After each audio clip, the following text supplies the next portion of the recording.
दिल्ली में इंडिया गठबंधन की बैठक हो गई संपन्न। 17 अगस्त से शुरू होगा बिहार में मतदाता अधिकार यात्रा।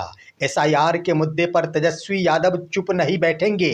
राहुल गांधी की भी हो गई है एंट्री। नमस्कार दोस्तों, बिहार की राजनीतिक खबर के साथ एक बार फिर से आपका दोस्त एसके चौधरी। दोस्तों, चाहे निर्वाचन आयोग के द्वारा तेजस्वी प्रसाद यादव के ऊपर नोटिस पर नोटिस क्यों न भेज दिया जाए, लेकिन आखिर तौर पर तेजस्वी प्रसाद यादव एसआईआर के मुद्दे पर, मतदाताओं के अधिकार के मुद्दे पर पीछे हटने वाले नहीं है। इसी के मद्देनजर बीते कल ही दिल्ली में इंडिया गठबंधन की एक अहम बैठक बुलाई गई थी। उस बैठक में लिए गए फैसलों के क्रम में सबसे बड़ा फैसला ये लिया गया है कि बिहार में मतदाता अधिकार यात्रा की शुरुआत 17 अगस्त से की जा सकेगी और यह यात्रा पूरे 15 दिनों तक चलेगी। सबसे बड़ी बात कि तेजस्वी प्रसाद यादव ने पीछे हटने का नाम नहीं लिया है। उन्होंने इस आंदोलन को और भी तेज गति प्रदान कर दी है। अपने तमाम विधायकों और आरजेडी जिला अध्यक्षों के साथ साथ प्रदेश अध्यक्ष और प्रदेश महासचिवों को उन्होंने बड़ा टास्क दे दिया है। आइए दोस्तों, एसआईआर के मुद्दे पर बिहार विपक्ष चुप बैठ कर रहने वाला नहीं है। क्या कुछ करने जा रहा है विपक्ष? क्या चुनाव आयोग एसआईआर के मुद्दे पर फंस गया है बुरी तरह?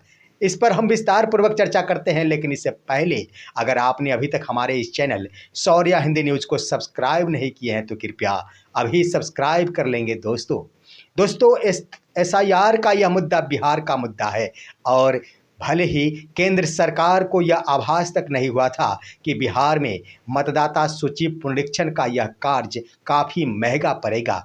काफ़ी कुछ सबक सीखने को मिलेगा निर्वाचन आयोग को। हालांकि आपने देखा होगा कि निर्वाचन आयोग के स्तर से तेजस्वी प्रसाद यादव को दो नोटिस भेजा गया, लेकिन तेजस्वी प्रसाद यादव नोटिस पर थमते नजर नहीं आए। उन्होंने मतदाता अधिकार यात्रा को और भी बुलंदी के साथ आगे बढ़ाने का निर्णय ले लिया। दोस्तों, मतदाताओं के अधिकार के लिए तेजस्वी प्रसाद यादव इंडिया गठबंधन के साथ बैठक में ढेर सारे फैसलों पर अपना खुद भी विचार प्रस्तुत किए हैं।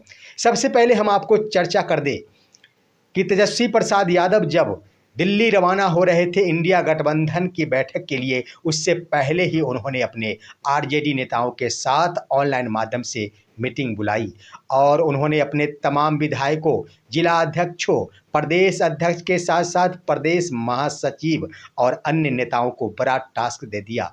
उन्होंने कहा है कि अपने क्षेत्र के तमाम मतदाताओं से संपर्क करें और यह स्थिति जानने की कोशिश करें कि आखिर किन मतदाताओं का नाम काट दिया गया है। वोटर लिस्ट पुनरीक्षण के कार्य में आखिर निर्वाचन आयोग के द्वारा कौन सी धांधली अपनाई गई है, इसका रिपोर्ट तैयार करें। साथ ही उन्होंने कहा कि ये खबरें प्राप्त हो रही है कि वैसे लोगों का नाम काट दिया गया है जो वर्तमान में जीवित है और साथ ही वैसे लोगों का नाम आज भी ड्रॉप सूची में शामिल है जो जीवित है ही नहीं। तो इन तमाम आंकड़ों को एकत्रित करने का सलाह दिया गया है, निर्देश दिया गया है नेता प्रतिपक्ष तेजस्वी प्रसाद यादव की ओर से। इससे स्पष्ट हो गया है कि तेजस्वी प्रसाद यादव निर्वाचन आयोग को कहीं से भी राहत नहीं देने वाले हैं और बिहार में हुए इस धांधली मतदाता सूची पुनरीक्षण के कार्य में अपनाए गए क्रियाओं को आम जनता तक पहुंचाने के लिए और साथ ही साथ निर्वाचन आयोग को घेरने के लिए तेजस्वी प्रसाद यादव के तरफ से भरसक एक से बढ़कर एक प्रयास जारी है। दोस्तों, एयरपोर्ट पर जब वो दिल्ली के लिए रवाना हो रहे थे, उस वक्त मीडिया के द्वारा उनसे पूछा गया कि आपके ऊपर दो नोटिस भेजे गए हैं, आपके पास 2 ईपिक कार्ड है, आखिर आप क्या कह रहे हैं? तब उन्होंने जवाब दिया कि निर्वाचन आयोग के तरफ से मुझे कोई भी नोटिस नहीं मिला है। उन्होंने कहा कि एसडीओ यानी अनुमंडलाधिकारी के स्तर से मुझे नोटिस मिला है, मैं इसकी जवाब देने की तैयारी कर रहा हूं और बड़े जोरदार तरीकों से इसका जवाब दूंगा। उन्होंने कहा कि हालांकि ईपिक जारी करने वाला है कौन? निर्वाचन आयोग के द्वारा ही तो दो मेरा ईपिक जारी किया गया और मुझ पर नोटिस जारी करने वाला भी वही निर्वाचन आयोग है। हम आपको बताते चले दोस्तों एक बार फिर से कि जब तेजस्वी प्रसाद यादव के द्वारा अपने वोटर आईडी में एड्रेस परिवर्तन को लेकर आवेदन दिया गया था, उस वक्त उनका एड्रेस परिवर्तन के साथ साथ ही उनका ईपिक भी परिवर्तित कर दिया गया था और एक और ईपिक जारी कर दिया गया था, जिसको लेकर निर्वाचन आयोग के द्वारा उनसे यह स्पष्टीकरण किया गया कि आप अपना मूल ईपिक जमा करें ताकि इसकी जांच की जाए। अब दोस्तों, निर्वाचन आयोग बिहार में बुरी तरह फंसते नजर आ रहा है। उनका यह हर कार्य जो मतदाताओं से संबंधित है, बीएलओ स्तर से किया गया है, उसका खुला उजागर हो रहा है। वहीं दोस्तों बता दें कि दिल्ली में इंडिया गठबंधन की अहम बैठक बुलाई गई। बैठक में नेता प्रतिपक्ष तेजस्वी प्रसाद यादव के साथ इंडिया गठबंधन के कई नेता शामिल हुए।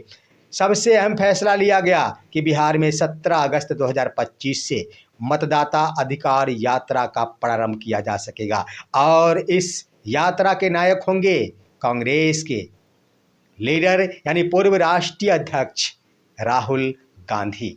दोस्तों, राहुल गांधी इसके मुख्य निर्णयकर्ता और इस मताधिकार यात्रा के सूत्रधार होंगे। इसकी शुरुआत की जा सकेगी बिहार के सासाराम जिले से। सबसे पहले 17 अगस्त 2025 को सासाराम जिले से यह मताधिकार यात्रा की शुरुआत की जा सकेगी।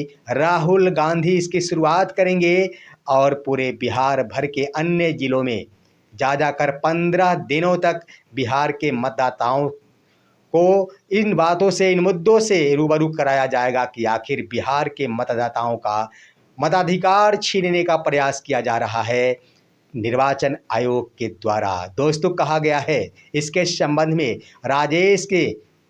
राजेश कुमार राम जो कांग्रेस के प्रदेश अध्यक्ष है, उन्होंने कहा है कि इसकी तैयारियां जोरों शोरों से है। आगे क्या कुछ शेड्यूल बनता है इसकी सूचना दे दी जाएगी। वहीं बिहार कांग्रेस प्रभारी कृष्णा अल्लाबरू ने भी कहा है कि हमारे कार्यकर्ता बिल्कुल कमर कस के तैयार है बिहार में मताधिकार यात्रा को सफल बनाने के लिए। दोस्तों, इसको लेकर कांग्रेस के स्तर से कहा गया है कि यह मताधिकार यात्रा साधारण यात्रा नहीं, यह समानता का, न्याय का यह यात्रा है जिसमें मताधिकार से किसी को भी वंचित किसी के द्वारा भी नहीं करने दिया जाएगा। इसी को लेकर आम जनता के बीच तमाम मुद्दों से मुखातिब कराया जाएगा। दोस्तों, मैं बता दूं कि यह मताधिकार यात्रा जिसकी शुरुआत कांग्रेस के स्तर से की गई है, इसमें इंडिया गठबंधन के तमाम नेताओं को भी आमंत्रित किया गया है। तमाम नेता इस यात्रा में भाग लेंगे और बिहार की आम जनता के पास जाकर मताधिकार से संबंधित मुद्दों से रूबरू कराया जाएगा कि किस तरह से वोटर लिस्ट पुनरीक्षण के कार्य में जो हकीकत मतदाता है उनका नाम काट दिया गया है और जो मृत मतदाता है उनका नाम मतदाता सूची में अभी भी शामिल है। लेकिन दोस्तों, ये भी बात सत्य है कि बिहार विपक्ष निर्वाचन आयोग को पसीना निकाल कर रख दिया है।